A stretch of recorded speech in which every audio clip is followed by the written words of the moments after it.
आज तक के मुअज़्ज़िज़ नाज़रीन अस्सलाम वालेकुम। अब किस 59 मुलाहिज़ा फरमाएं। चाय पिएंगे महाराज, बनाकर लाऊं? उसने पूछा। हाँ, अगर चाय पिला दो तो बड़ी अच्छी बात होगी, मैंने कहा। मैं टहलते हुए बंगले के करीब आ गया और दूसरी तरफ का मंदिर देखकर मुझे सीने में सांस रुकता हुआ महसूस होने लगा। ऐसा हसीन मंदिर मैंने अपनी जिंदगी में कभी नहीं देखा था। बंगले की दूसरी तरफ तकरीबन अमूदी ढुलान थी जो तकरीबन 500 गज नीचे चली गई थी। ढुलान के इख्तिताम पर झील थी जिसका नीला पानी धूप में चमक रहा था।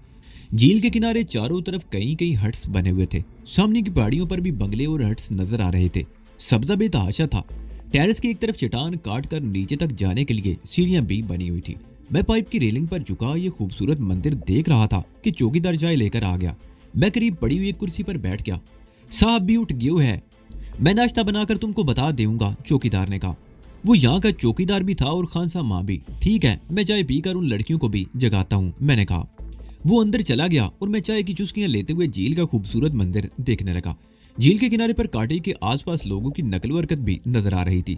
तकरीबन 1 घंटे बाद हमने नाश्ता किया और सब लोग टेरेस पर आकर बैठ गए। सतीश मेहता इस जगह के बारे में बता रहा था जिस रास्ते से हम बंगले वाले रास्ते पर मुड़े थे, और वो रास्ता पहाड़ियों में बल खाता हुआ आगे जाकर जयपुर जाने वाली सड़क से जा मिलता था। उसके कहने के मुताबिक जयपुर यहाँ से तकरीबन 4 घंटे के फासले पर वाक़ है। ये जगह वो हाथ से चारों तरफ इशारा करते हुए कह रहा था, राजस्थान की खूबसूरत तरीन जगह है। फिल्मों की यूनिट यहाँ शूटिंग के लिए आते रहते हैं और तुम्हें ये जानकर हैरत होगी कि ये बंगला कई फिल्मों में भी इस्तेमाल हो चुका है।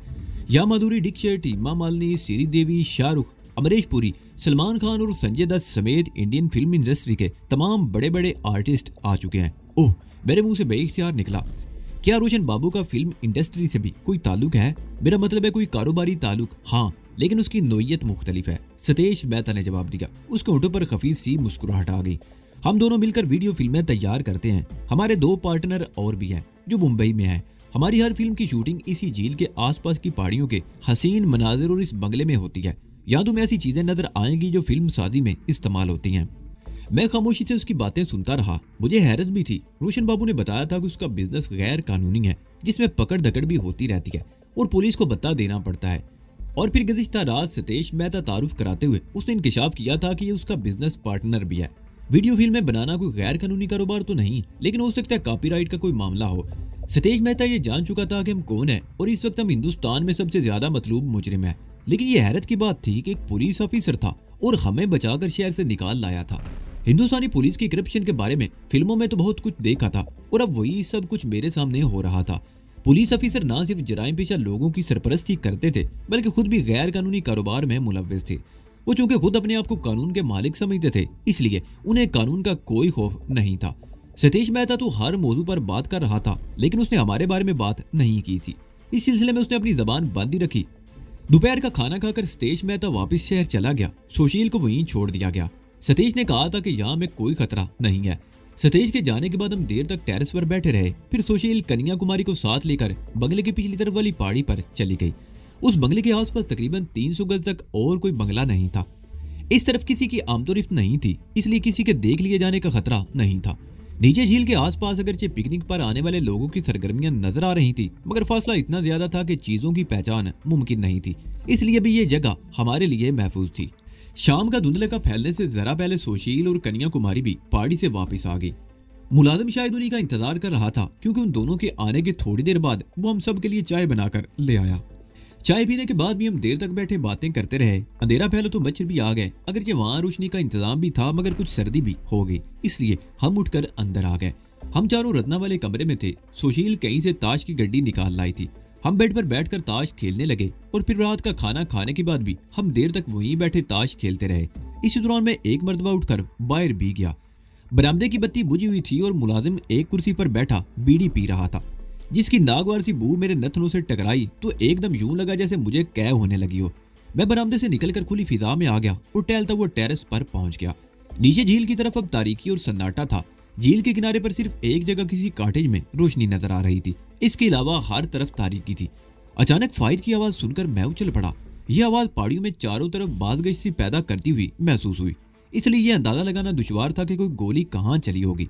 मैं टेरेस से उतरकर बरामदे में वापस आया तो मुलाजिम बदस्तूर कुर्सी पर बैठा इत्मीनान से बीड़ी के कश लगा रहा था, जबकि मेरे ख्याल में गोली चलने की आवाज पर उसे तशवीश होनी चाहिए थी। ये गोली कहाँ चली है, मैंने खुद ही उससे पूछ लिया। क्या बताएं भैया, मुलाजिम कहते हुए अपनी जगह से उठ गया। उसने दीवार के साथ खड़ी राइफल भी उठा ली।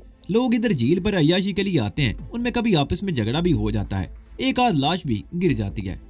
वो बरामदे से निकलकर टेरेस की तरफ चल पड़ा। मैं भी उसके साथ ही था। उसके हाथ में राइफल देखकर अचानक मुझे अपनी राइफल याद आ गई।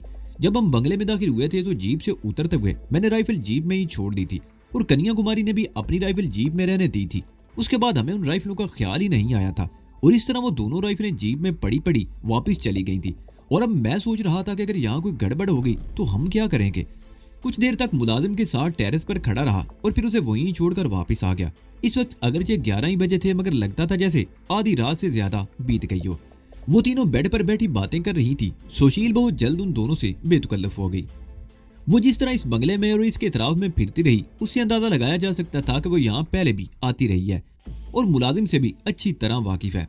मेरा दिल तो काफी कुछ चाह रहा है। सुशील अपनी जगह से उठते हुए बोली, तुम में से कौन कौन पिएगा? सभी पिएंगे, कन्या कुमारी ने कहा। सुशील कमरे से निकलकर मुलाजिम को आवाजें देने लगी और फिर वो तकरीबन 20 मिनट बाद मुलाजिम के साथ कमरे में दाखिल हुई, जिसने दोनों हाथों में ट्रे उठा रखी थी जिसमें काफी के मग रखे हुए थे। मुलाजिम काफी देकर वापस चला गया। हम तकरीबन 1:30 बजे तक बातें करते रहे। फिर सुशील, कन्या कुमारी दूसरे कमरे में चली गई और मैं रत्ना के करीब ही बेड पर लेट गया। 2 दिन गुजर गए। इसी दौरान इस बंगले में किसी किस्म की आमदोरफ्त नहीं हुई थी और हम भी शहर के हालात से बिल्कुल बेखबर थे। यहाँ टेलीफोन नहीं था, इसलिए रोशन बाबू या सतेश मेहता से भी हमारा राब्ता नहीं हो सकता था। दिन के वक्त हम ज्यादातर टेरेस पर लान में बैठे रहते और शाम का अंधेरा फैलने के बाद अंदर आ जाते। इसी दौरान मैंने रत्ना के जरिए सुशील के बारे में भी थोड़ी बहुत मालूमात हासिल कर ली थी। वो मुंबई की रहने वाली थी। उसे बचपन ही से रक्स का शौक था, जो आखिरकार उसे नाइट क्लबों तक ले गया। वो अच्छी रकासा नहीं थी, लेकिन उसके हसीन होने में कोई शुबा नहीं था। तकरीबन 2 साल पहले एक नाइट क्लब में उसकी वजह से 2 गिरोह में हंगामा हो गया, जिसमें एक आदमी भी मारा गया। उस हंगामे में अगरचे वो मुलव्वस नहीं थी, लेकिन पुलिस ने उसे भी शामिल तफ्तीश कर लिया। चंद महीनों बाद उसे बेकसूर समझकर उसका नाम केस से खारिज कर दिया गया। वो अगरचे बेकसूर थी, लेकिन हंगामे की बुनियाद चूंकि वही बनी थी, इसलिए उसे डर था कि दोनों में से कोई पार्टी उसे नुकसान पहुंचाने की कोशिश करेगी। इसलिए वो मुंबई से भागकर जयपुर आ गई। यहाँ वो कई महीनों तक छोटे छोटे नाइट क्लबों में प्रोग्राम करती रही और फिर एक रोज वो मुंबई में हंगामे के दौरान मारे जाने वाली की पार्टी के 2 आदमियों की नजरों में आ गई, जिन्होंने उसे अगवा करने की कोशिश की, मगर इत्तेफाक से सतेश मेहता के हाथ लग गई। सतेश मेहता उन दिनों छुट्टी पर जयपुर गया हुआ था। सुशील ने उसे अपने बारे में सब कुछ बता दिया। सतेश ने उसे अपने पास रखने की पेशकश की, जिसे उसने कबूल कर लिया। सुशील का ख्याल था कि सतेश चूंकि पुलिस ऑफिसर है, इसलिए उसे किसी किस्म का खौफ नहीं होगा। सतेश उसे मुकराना ले आया और वो रखेल के तौर पर उसके साथ रहने लगी। वो पिछले 6 महीनों से उसके साथ थी और उस जिंदगी से मुतमईन थी। एक मौके पर मैंने सुशील से रोशन बाबू और सतेश मेहता की वीडियो फिल्मों के मुश्तरका बिजनेस के बारे में पूछने की कोशिश की थी, मगर वो टाल गई। मैंने भी इसरार नहीं किया। उससे अगले रोज शाम से जरा पहले रोशन बाबू भी पहुंच गया। दरगज उसके साथ नहीं थी, अलबत्ता एक और आदमी था जिसकी उम्र 30-32 के लगभग रही होगी। दराज का मत खूबरू और स्मार्ट आदमी था। रोशन बाबू से गुफ्तगू के दौरान पता चला कि शहर में हमारी तलाश अब भी जारी है, मगर इससे हमें कोई खतरा नहीं है। पुलिस में सतेश मेहता वाहिद आदमी है जो हमारे बारे में जानता है, जबकि पुलिस और ब्लैक कैट्स हमारी तलाश में अंधेरे में टामक टोइयां मार रहे हैं।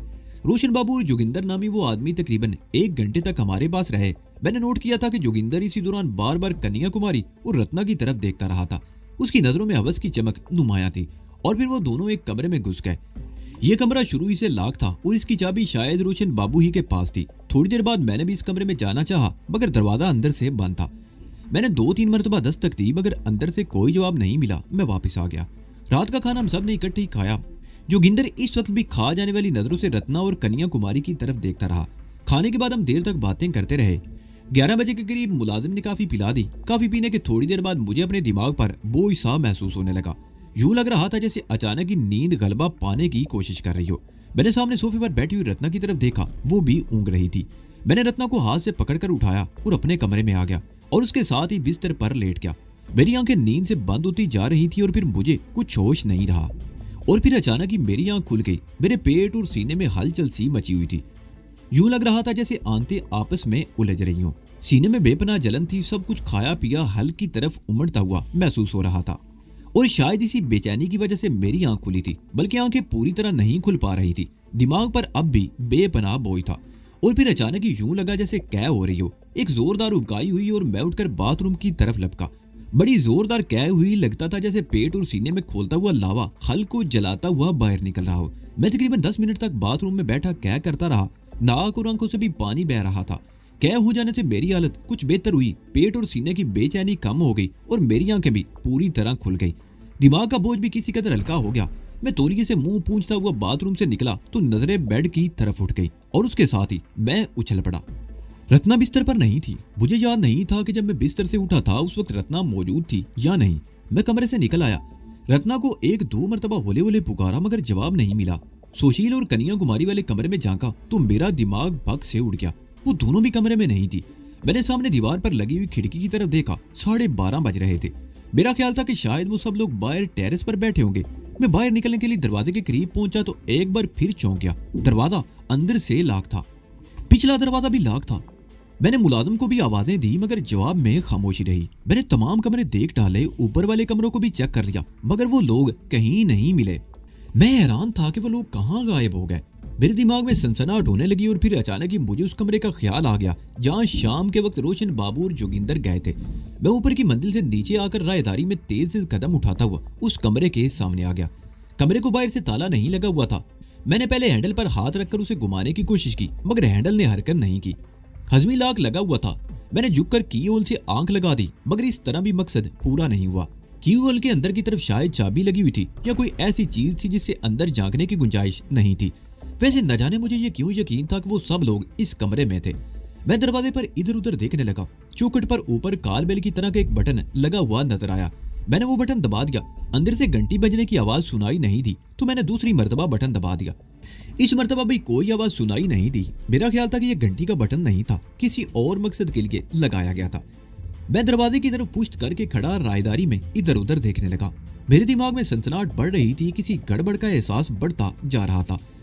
मैं अपने ख्यालात में गर्क था कि मेरे पीछे अचानक ही दरवाजा खुला। किसी का बाजू मेरी गर्दन पर लिपटा और मुझे एक जोरदार झटके से पीछे खींचकर जमीन पर गिरा दिया गया। मुझ पर यह उस्ताद अचानक ही पड़ी थी और पुश्त के बल गिरते हुए मेरा सर किसी चीज से टकरा गया था जिससे मेरे मुंह से सिसकारी सी निकल गई और मेरा एक हाथ सर पर पहुंच गया।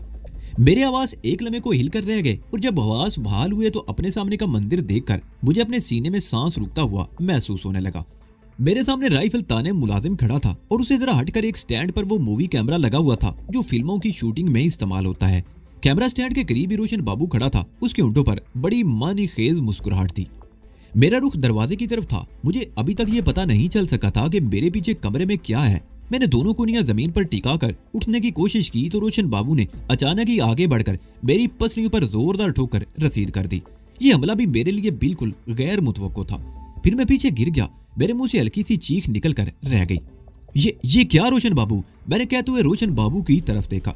उसके रवैये पर मेरे दिमाग में सनसनाहट होने लगी थी। उठकर देखो, तुम्हें पता चल जाएगा कि ये क्या है, रोशन बाबू ने कहा। उसके लहजे में हल्की सी गुर्राहट थी। मैं कोनियों पर जोर देकर उठ गया। इस मर्तबा रोशन बाबू ने मुझे ठोकर नहीं मारी थी। ताम मुलाजिम ने मुझे राइफल की जद पर ले रखा था। उसके चेहरे पर भी बेपनाह सफाकी थी। मैं जैसे उठकर सीधा हुआ मेरा दिमाग भग से उड़ गया। पूरे जिस्म पर चींटियां रेंगती हुई महसूस होने लगी। अब पूरा कमरा मेरे सामने था। बहुत वसी और अरीज कमरा था और बहुत शानदार तरीके से आरास्ता था।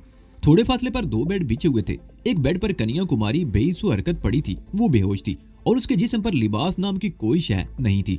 दूसरे बेड पर रत्ना अकड़ों बैठी हुई थी। उसके जिस्म पर जेरी जामा था और चेहरे पर बेपनाह खौफ के तासरात फैले हुए थे। बेड के दाईं तरफ जोगिंदर खड़ा था। उसके जिस्म पर भी कोई लिबास नहीं था। दाईं तरफ सुशील खड़ी थी। उसके हाथ में पिस्तौल था जिसका रुख रत्ना की तरफ था। तुम मेरा बिजनेस जानने के लिए बहुत बेचैन थे, रोशन बाबू ने मेरी तरफ देखते हुए कहा। देख लो, ये है मेरा बिजनेस और इसमें सतेश मेहता ही नहीं, इससे भी बड़े बड़े पुलिस ऑफिसर शामिल है। मैं समझा नहीं रोशन बाबू, मैंने कहा। ये सब कुछ देखकर भी नहीं समझे तो दुनिया के सबसे बड़े घामड़ हो, रोशन बाबू ने कहा। बनी हुई फिल्में बनाना ही मेरा बिजनेस है। हमारी मार्केट हिंदुस्तान के अलावा पूरी दुनिया में फैली हुई है। मेरे इस बिजनेस में बड़े बड़े लोग शामिल हैं। बाद ऐसे नाम भी इस बिजनेस से वाबस्ता हैं जिनके बारे में जानकर तुम्हें हैरत होगी। बहरहाल मैं तुम्हें अपने बिजनेस की तफसील नहीं बताऊंगा। तुम्हें तो बेहोश करने के लिए काफी में लंबी डोज दी गई और तुम्हें सुबह से पहले होश नहीं आना चाहिए था, लेकिन हैरत है कि सिर्फ 1 घंटे में होश में आ गए। बहरहाल अब यहाँ तक पहुंच गए हो तो अपनी आंखों से ये सब कुछ देख भी लो। ये हमारी बहुत सी फिल्मों का हीरो है। उसने जोगिंदर की तरफ इशारा किया, फिर बात जारी रखते हुए बोला, हर फिल्म के लिए इसके लिए एक नई हीरोइन का इंतजाम करना पड़ता है। आज मेरा ख्याल था कि कन्या कुमारी को इस फिल्म की हीरोइन बनाया जाएगा, मगर वो सारी बेहोश हो गई। तुम्हारी रत्ना देवी का प्रोग्राम बाद का था, मगर इस वक्त मजबूरन इसको लाना पड़ा, मगर ये भी बुज़दिल निकली। देख कैसे कांप रही है। रोशन बाबू, मेरे मुंह से बमुश्किल आवाज निकल सकी। तुमने हमें दोस्त कहा है, हमारी मदद की, हमारी जान बचाई, और ये मैंने अपनी जान खतरे में डालकर तुम लोगों को इसलिए पनाह नहीं दी थी कि तुम्हारी सेवा करता रहूं। रोशन बाबू ने कहा। वो पहले से बिल्कुल बदला हुआ लग रहा था। ये कन्या कुमारी, हमें इस जैसी हसीन लौंडियों की तलाश रहती है। कई महीने पहले ये मेरी नजरों में आई थी। एक मर्तबा इसे अपनी कोठी पर भी ले गया था, मगर ये भड़क कर भाग निकली। उसके बाद बीबी से राय रास्त पर ले आई और फिर ये मेरे शिकंजे में फंस गई। ये मेरे लिए सब कुछ करने को तैयार थी, मगर फिल्म बनाने को तैयार नहीं थी। और मैंने भी तय कर रखा था कि इसकी फिल्म जरूर बनाऊंगा। इस जैसी लौंडियों की फिल्में तो लोग बार बार देखते हैं। वो चंद मुंह को खामोश हुआ, फिर बात जारी रखते हुए बोला। उस रात जब मैं कोठी पहुंचा तो कन्या कुमारी ने बरामदे ही में मुझसे मुलाकात की थी। इसने तुम लोगों के बारे में बताया तो मुझे यही जानकर खुशी हुई थी कि कन्या कुमारी एक संगीन केस में फंस चुकी है। और फिर जब मैंने रत्ना को देखा तो मैंने तुम लोगों को पनाह देने का फैसला कर लिया। इसमें अगरचे हमारी जान को भी खतरा था, मगर लाखों का बिजनेस भी मेरे सामने था। मैंने अगले ही रोज अपने business partner ACP Satesh Mehta को सूरत से आगाह कर दिया। हम तो उन्हीं दिनों इन दोनों के ब्लूप्रिंट बनाकर तुम लोगों को वहां से भगा देना चाहते थे, मगर रत्ना बीमार हो गई और हमें कई रोज इंतजार करना पड़ा। वो खामोश होकर मेरी तरफ देखने लगा, फिर बोला। अब दो सूरतें हैं, इन दोनों के ब्लूप्रिंट तो हम बना ही लेंगे। अगर तुम लोग ताउन करो तो हम उसके बाद तुम लोगों को बाहिफाजत यहाँ से दूर पहुंचा देंगे। बस सूरत दिगर तुम लोगों को ब्लैक कैट्स के हवाले कर दिया जाएगा। मैंने मुसलमान समझते हुए तुम पर एतमाद किया था, मगर तुम इन हिंदुओं से भी ज्यादा जलील साबित हुए। मैंने कहा, मुझे मालूम नहीं था कि यहाँ के मुसलमान हिंदुओं से ज्यादा जुर्म गुनाह की दलदल में फंसे हुए हैं। तुम्हारी ये हरकत नहायत घिनौनी और नाकाबिले माफी है। तुम्हें इसकी सजा जरूर मिलेगी। कौन देगा सजा? रोशन बाबू ने कहा। हम हिंदुस्तानी हैं, हमारा मफाद हिंदुस्तान की सलामती है। हम ऐसा कोई काम नहीं करेंगे जिससे हिंदुस्तान की सलामती को कोई खतरा हो, लेकिन कारोबार हमारा हक है, जायज या नाजायज। यहाँ सब चलता है। नाजायज धंधों को रोकने वाले कानून के मुहाफिज हमसे ज्यादा इन धंधों में मुलव्वस हैं। इसलिए हमारे खिलाफ कार्रवाई कौन करेगा, हमें कौन सजा देगा? तुम्हें इस सिलसिले में परेशान होने की जरूरत नहीं। रोशन बाबू, मैंने उसके चेहरे पर नजरें जमाते हुए कहा, बेहतर है तुम इन लड़कियों को छोड़ दो, वरना क्या? रोशन बाबू ने मुझे घूरा। तुम पुलिस के पास नहीं जा सकते, इसलिए कि तुम इस वक्त हिंदुस्तान की पुलिस को सबसे ज्यादा मतलूब हो। मैं जब तुम्हें प्लेट में सजाकर बेला के सामने पेश करूंगा तो वह बहुत खुश होगी और मुझे यकीन है कि हमारे सारे गुनाह माफ कर दिए जाएंगे। ये तुम्हारी भूल है। मैंने कहा, मैंने कई महीनों से हिंदुस्तान की पुलिस और राह को निचा रखा है। ब्लैक कैट्स को खतरनाक तरीन फोर्स समझा जाता है, मगर उनमें से भी कोई भी मेरा कुछ नहीं बिगाड़ सका। और तुम्हारे ये ख्वाब कभी पूरा नहीं होगा कि मुझे प्लेट में सजाकर बेला को पेश कर सकोगे। पुलिस से बचना आसान होता है, लेकिन मुझ जैसे शख्स से बचना। रोशन बाबू का जुमला मुकम्मल होने से पहले ही मैंने दाईं तरफ खड़े हुए मुलाजिम पर छलांग लगा दी। रोशन बाबू को बातों में लगाने का मेरा मकसद यही था कि मुलाजिम मेरी तरफ से किसी कदर बेपरवाह हो जाए। वो यही समझता रहे कि अगर मैं कोई हमला करूंगा तो रोशन बाबू पर ही करूंगा। मैंने जो हिकमत अमली तैयार की थी वो कामयाब रही। मुलाजिम मेरे इस जानसे में आ गया। मैं छलांग लगाकर मुलाजिम पर इस तरह गिरा था कि मेरे दोनों हाथ राइफल पर पड़े थे। मुलाजिम मेरी तरफ से बेपरवाह होने के बावजूद पूरी तरह गाफिल नहीं था। उसने मुझे धक्का देने की कोशिश की, मगर कामयाब ना हो सका। अब वो राइफल बचाने की कोशिश कर रहा था। इस छीना छीनी में राइफल का ट्रैगर दब गया। राइफल की नाल से निकलने वाली गोलियां बेड पर बेहोश पड़ी कन्या कुमारी के जिस्म में पेवस्त हो गई। वो बिस्तर पर एक दो मरतबा उछली और फिर बेहिस्सो हरकत हो गई। उसके जिस्म से खून की कई धारें बह निकली। राइफल की तड़तड़ाहट के साथ कमरा रत्ना और सुशील की चीखों से भी गूंज उठा था। और फिर सुशील ने संभलने की कोशिश करते हुए अपने हाथ में पकड़े हुए पिस्तौल से मुझ पर गोली चला दी।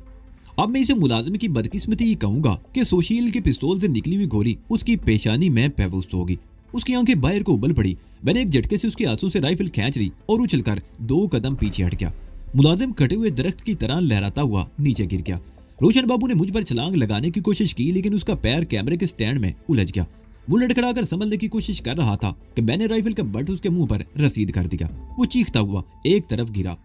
दूसरी तरफ की सूरत भी खासी दिलचस्प थी। अपने हाथों मुलाजिम की हलाकत के बाद सुशील बदहवास सी हो गई थी और बेड पर बैठी हुई रत्ना ने खौफजदा होने के बावजूद बड़ी फुर्ती से उस पर छलांग लगा दी। पलक झपकने की देर में सुशील का पिस्तौल रत्ना के हाथ में आ चुका था। रत्ना पिस्तौल के दस्ते से सुशील पर पैर दर पे जरबे लगा रही थी और सुशील की चीखें कमरे में गूंज रही थी। ये जो कुछ भी हुआ था 1 मिनट के अंदर अंदर हो गया था। कोई सोच भी नहीं सकता था कि इस तरह पलक झपकने की देर में काया पलट जाएगी। जोगिंदर एक तरफ खड़ा फटी फटी सी नजरों से ये सब कुछ देख रहा था। उसकी आंखों में वहशत और चेहरे पर बेपनाह खौफ था। और फिर उसने अचानक ही दरवाजे की तरफ छलांग लगा दी। मैंने राइफल घुमाकर ट्रैगर दबा दिया। राइफल से निकलने वाली कई गोलियां उसके जिस्म में बेहोश हो गई और वो फर्श पर गिरकर खून में लौटने लगा। रोशन बाबू कालीन पर पड़ा फटी फटी सी नजरों से कभी लाशों को और कभी मेरी तरफ देख रहा था। उसके चेहरे पर बेपनाह खौफ था और उसे तवक्को नहीं थी कि सूरत इस तरह बदल जाएगी। वो मुझे प्लेट में सजाकर बेला के सामने पेश करना चाहता था, लेकिन अब खुद मेरे कदमों में पड़ा हुआ था। उठकर उस तरफ खड़े हो जाओ, मैंने रोशन बाबू को ठोकर मारते हुए कहा।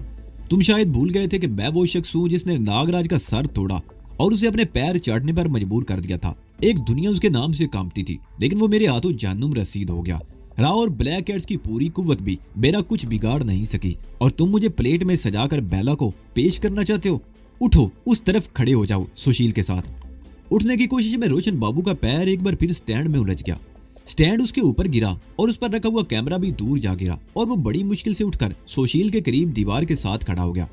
रत्ना ने सुशील की अच्छी खासी दुर्गत बनाई थी। उसकी नाक और ऊंटों से खून बह रहा था। रत्ना उसे पिस्तौल की जद पर लिए खड़ी थी। रत्ना, तुम कपड़े पहनो, मैं इन्हें देखता हूँ, मैंने कहा। रत्ना ने पिस्तौल पलंग पर फेंक दी और एक तरफ पड़े हुए कपड़े उठाकर पहनने लगी। हाँ तो रोशन दीन साहब, अब बताओ तुम्हारे साथ क्या सलूक किया जाए, मैंने राइफल की नाल उसकी तरफ उठाते हुए कहा। रोशन दीन? सुशील ने हैरत से मेरी तरफ देखा। ये मुसलमान नहीं, रोशन लाल है। तुम्हें किसी ने गलत बताया था कि ये मुसलमान है। ओह, मैं चौंक गया। तुम्हारी असलियत क्या है रोशन बाबू, खुद ही बता दो। मैं हिंदू हूँ, रोशन लाल, रोशन बाबू ने कहा और चंद लम्हों की खामोशी के बाद बोला। उस रात जब मैं बंगले में आया था तो कन्या कुमारी मुझे बरामदे में ही मिल गई और हम तकरीबन 1 घंटा पहले वहां बैठे बातें करते रहे। कन्या कुमारी ने मुझे बताया था कि उसने तुम्हें मेरे बारे में बताया था कि मैं मुसलमान हूँ और मुसलमान होने के नाते तुम लोगों की मदद जरूर करूंगा। उसने ये भी बताया था कि तुम्हारे साथ जो लड़की अंदर बैठी हुई है बहुत खूबसूरत है और मैं उससे फायदा उठा सकता हूँ, इसलिए मैं अपने आप को तुम लोगों के सामने मुसलमान ही जाहिर करूँ। इस तरह मैं रोशन लाल से रोशन दीन बन गया। कन्या कुमारी खुद मुसीबत में फंसी हुई थी, उसे पनाह की जरूरत थी, इसलिए वह तुम लोगों को मेरे यहाँ ले आई।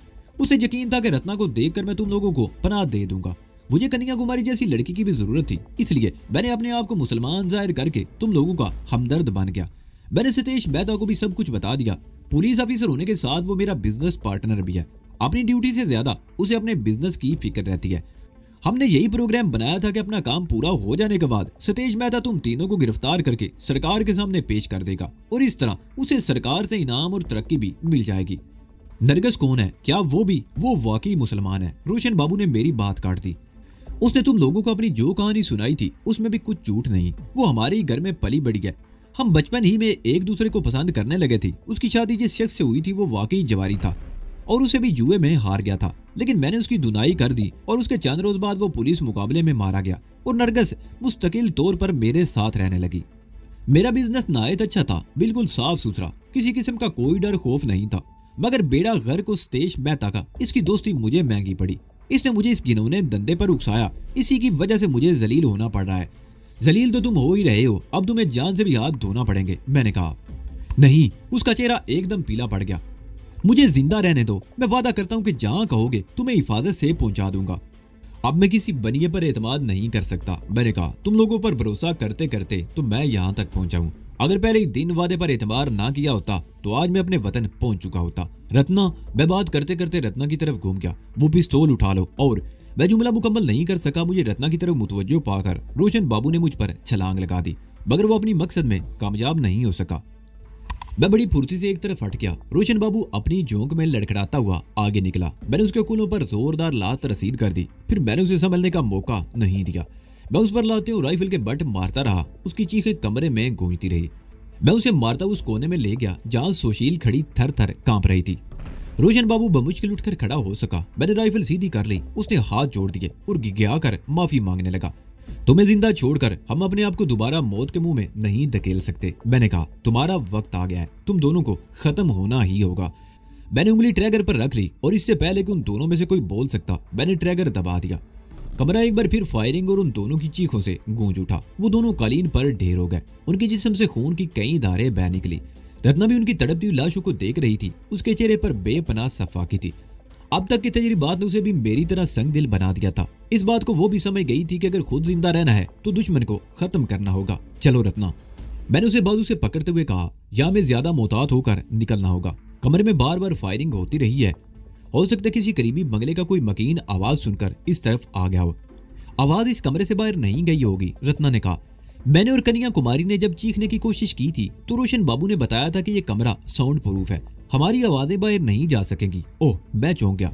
मैंने दरवाजा खटखटाया था, इसलिए दस्तक की आवाज अंदर नहीं सुनाई दी और ना ही अंदर की कोई आवाज बाहर सुनाई दी थी, मगर अंदर 2 मरतबा घंटी बजी थी, शायद बाहर कोई आया था। रत्ना ने कहा, नहीं, वो घंटी मैंने ही बजाई थी, लेकिन मुझे उसकी आवाज भी सुनाई नहीं दी थी, इसलिए मैं समझा था कि दरवाजे के ऊपर लगे हुए बटन का ताल्लुक घंटी से नहीं किसी और चीज से होगा। बहरहाल अब हमें यहाँ से रुखसत हो जाना चाहिए। रत्ना ने मुड़कर बेड पर पड़ी हुई गोलियों से छिलनी कन्या कुमारी की बरना लाश की तरफ देखा, फिर दूसरे बेड से चादर उठाकर उस पर डाल दी और मेरे साथ दरवाजे की तरफ आ गई। मैंने दरवाजा खोलकर एहतियातन पहले बाहर झांका और फिर कमरे से निकल आया। बाहर सन्नाटा था, उस वक्त रात के 2 बजने वाले थे। हशरात उल अर्ज़ की आवाजों के सिवा और कोई आवाज नहीं थी। मैं पोर्च में खड़ी हुई गाड़ियों का जायजा लेने लगा। एक तो वैन थी जो यहाँ आने से पहले भी वहाँ खड़ी थी, दूसरी रोशन बाबू की शानदार एयर कंडीशन कार थी। मैंने कार को तरजीह दी और उसका मुआयना करने लगा। ये जगह महफूज समझकर कार के दरवाजे भी खुले छोड़ दिए गए थे और इग्निशन में चाबियों का गुच्छा भी लटका हुआ था। मैंने ड्राइविंग साइड का दरवाजा खोलकर अंदर का जायजा लिया। फ्यूल बताने वाली सुई बता रही थी कि भरी हुई टैंकी से बहुत कम पेट्रोल इस्तेमाल हुआ था। डैशबोर्ड के खाने में गाड़ी के कागजात भी थे और चंद करेंसी नोट भी रखे हुए थे। अचानक मुझे ख्याल आ गया कि हमें रकम की जरूरत तो पड़ सकती है। मैं कार से बाहर आ गया। तुम यहीं रुको, मैं अभी आता हूँ, मैं कहता हुआ दोबारा अंदर आ गया। साउंड प्रूफ कमरे में पहुंचकर मैंने रोशन बाबू की लाश को सीधा किया और उसके लिबास की तलाशी लेने लगा। मुझे मायूसी नहीं हुई। पतलून की जेब से बरामद होने वाले वेल्ट में 4,500 से कुछ ज्यादा रकम मौजूद थी। मैंने रकम निकालकर वेल्ट वहीं फेंक दिया और बाहर आते हुए दूसरे कमरे से एक कंबल भी उठा लिया। बाहर अच्छी खासी सर्दी हो रही थी और मेरा ख्याल था कि रास्ते में इस कंबल की जरूरत पड़ सकती थी। रत्ना पैसेंजर सीट पर बैठ चुकी थी। उसने कंबल मेरे हाथ से लेकर अपनी टांगों पर फैला लिया। मैं पोर्च में खड़ी हुई वैन की तरफ आ गया। वैन की पिछली तरफ एक खाली डिब्बा पड़ा हुआ था। दूसरी चीजों के साथ रबर की एक नलकी भी मौजूद थी।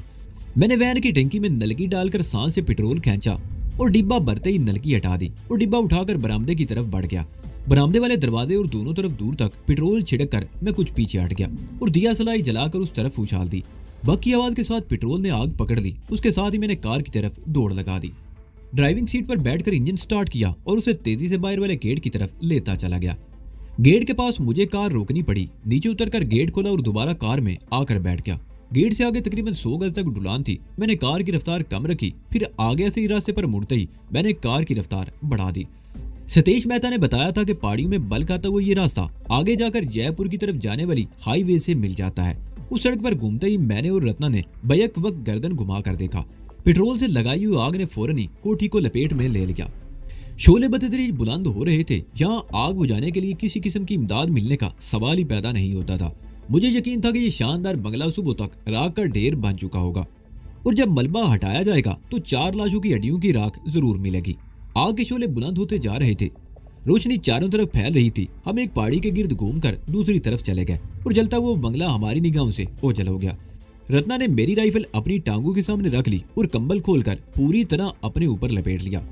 मैंने अच्छा ही किया था जो कंबल उठा लाया था, क्योंकि अच्छी खासी सर्दी हो गई थी। सड़क पहाड़ी में बल खाती जा रही थी। रत्ना खामोश बैठी आगे देख रही थी। तकरीबन आधे घंटे बाद हम जयपुर जाने वाली हाईवे पर पहुंच गए। रत्ना ने गर्दन घुमाकर देखा और फिर एकदम चीख उठी।